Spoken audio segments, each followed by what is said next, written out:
This is NDTV and you are watching NDTV Prime.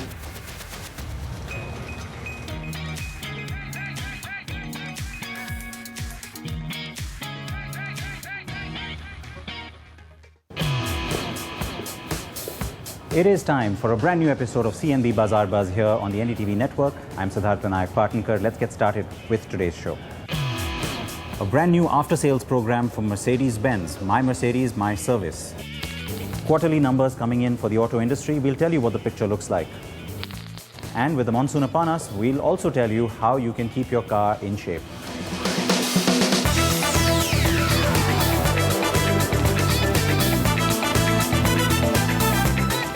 But before we get to all of that, a quick look at a brand new car that's just been launched. In fact, it's very fresh in the market. It is the Mercedes-AMG SLC43 that replaces the old SLK55. Now, this is that whole new nomenclature that we've been seeing sort of unrolling and unwinding itself in the Mercedes-Benz global portfolio. So just like the GLE arrived and replaced the ML, well, now you've got the SLC because, well, it's the compact, almost you can say in that C-class range of family cars that this one fits into. This, of course, is not a family car in that sense. It's a sports car, a roadster, a quintessential roadster, because that's something that the SLK has been, well, almost very synonymous with for quite some time. Which means, of course, that you also get a really nice interior, this being the AMG version.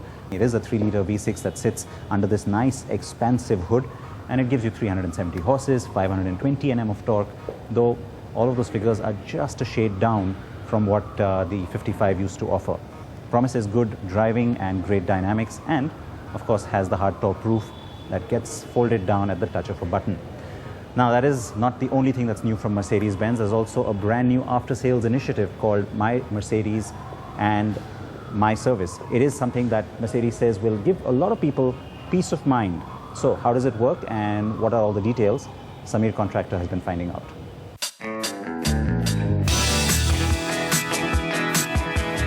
A new after-sales and service initiative from Mercedes-Benz India called My Mercedes, My Service. The campaign includes 3 new initiatives that promise lower cost of ownership and increased transparency. The first is the Digital Service Drive, where customers get real-time vehicle service updates, including automated pre-service, in-service and post-service SMS updates. Customers can also interact with workshop personnel using video calls. India is the second market globally after the US to get the Digital Service Drive initiative. Up next is the Premium Express Service for those who are always in a hurry. How could we give our customers a little bit more of their personal time? So one of the things that we looked at is this Premium Express Service, where we just thought of, inspired by the Formula One pit stops, how could we make that faster? So we challenged our internal teams from various dealerships and we said, who can do that fast, given a certain level, a minimum level of quality, the quality work that we expect from them. And then we basically looked at who is doing what better, and then we created this Premium Express Service that at a highly and the highest possible defined quality of the workmanship gives you the shortest amount of time. So we came up with a time frame of 2 hours, which saves the customers an extremely high amount of time. The Express Premium service costs just 2,000 rupees more than the regular service, by the way, but it's still a great option for customers with a time crunch. This option does not apply to cars that require a major amount of repair or service, as also the AMG models. The third new offer is the Star Ease Maintenance Packages program, which offers customers up to 45 flexible options to choose from within the 2 maintenance packages, Compact and Compact Plus. The Compact Maintenance Package offers cost security for your car's scheduled maintenance, but does not include the cost of parts with higher wear and tear. The Compact Plus Maintenance Package not only ensures cost security, but also includes replacement of cycle parts like brake pads, disc brake, wiper blades if required. Customers can pre-select either package for a period of 2 to 10 years. The packages also take into account inflation costs on servicing. Therefore, keeping the overall cost of ownership low, new car customers can also avail the special 10 years or 2 lakh kilometer package. This will be transferred on the sale of the car to the second owner, which makes it a value addition on the vehicle. And again, we have done that at a very aggressively priced level. And I think we believe that in the long term, customers understand why this is such a significant financial benefit for them, that in combination with good resale value and very low cost of maintenance for the vehicle, this is the best vehicle and the best brand that they can possibly choose. Mercedes has also initiated an online price calculator for owners to get a maintenance package quote. Fill in the details of your car and select the package that suits you, and the calculator will give you the cost of the package for the number of years selected. We expect this move from Mercedes-Benz to prompt others in the premium brigade to also introduce special after-sales and service packages in India, which is great news for buyers, isn't it?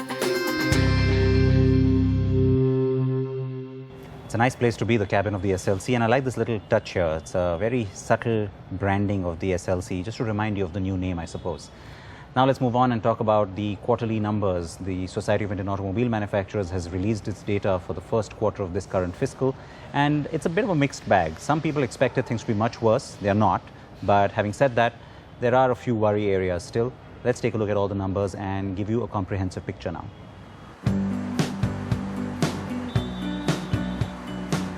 The Society of India Automobile Manufacturers, or SIAM, announced the sales report of the first quarter of the current fiscal a few days ago. And it looks like the auto industry has cause to cheer. SIAM data indicates a revival in consumer demand led by a relatively brighter economy. The auto industry produced a total of over 64,31,000 vehicles in the April-June quarter. This includes passenger vehicles, commercial vehicles, three-wheelers, two-wheelers and quadricycles. This is up 11.74% against the 57.5 lakh units in April-June 2015. As far as domestic sales are concerned, passenger vehicles grew by 6.66%. Nearly 7 lakh passenger vehicles were sold in the first quarter as compared to 6,53,000 units a year ago. Commercial vehicles registered a growth of nearly 13% in April-June 2016 as compared to the same period last year. Medium and heavy commercial vehicles registered a growth at 14.5% and light commercial vehicles grew by 12%. Two-wheeler sales registered a growth of just over 14%, scooters dominating the growth. By contrast, motorcycles grew by just 9%. So while domestic sales were largely positive, the industry is certainly worried about falling exports. Overall, automobile exports have declined by almost 10%. Cars and CVs saw exports stay in the green, but the two- and three-wheelers are the ones to pull things down overall. Well, we are seeing a recovery taking place, and the month of June has seen the recovery process continuing. In the first quarter, we have seen an overall growth of about 13%, and there has been growth in almost every segment of the industry. If you look at the sub-segments, for example, if you look at passenger vehicles, which is comprising of passenger car, utility and vans, you will find that the passenger car segment may not have shown so much of an increase, but it's been more than compensated by the utility vehicle segment, which is now, more and more launches have happened of subcompact, SUVs, which are in some way being purchased by consumers as an alternative to a car. So there has been growth in the industry. If you look at commercial vehicles, which is largely a barometer of the economic growth of the country, we have seen light commercial vehicles improving. The growth has been about 11%. And the heavy commercials also, which have been showing very good growth, very decent growth over the last many months, have also shown increase, although a little muted in terms of the last 2 or 3 months. But then the optimistic outlook is there because the monsoons have been good. There is revival in the economic activity in terms of mining, in terms of infrastructure development.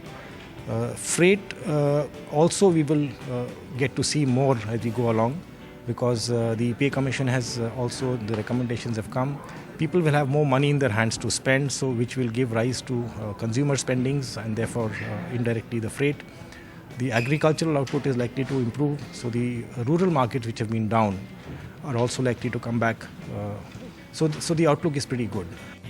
Export numbers notwithstanding, SIAM has not revised its projection for overall industry growth in the current fiscal year. and is maintaining its overall 6 to 8% growth target for 2016-17.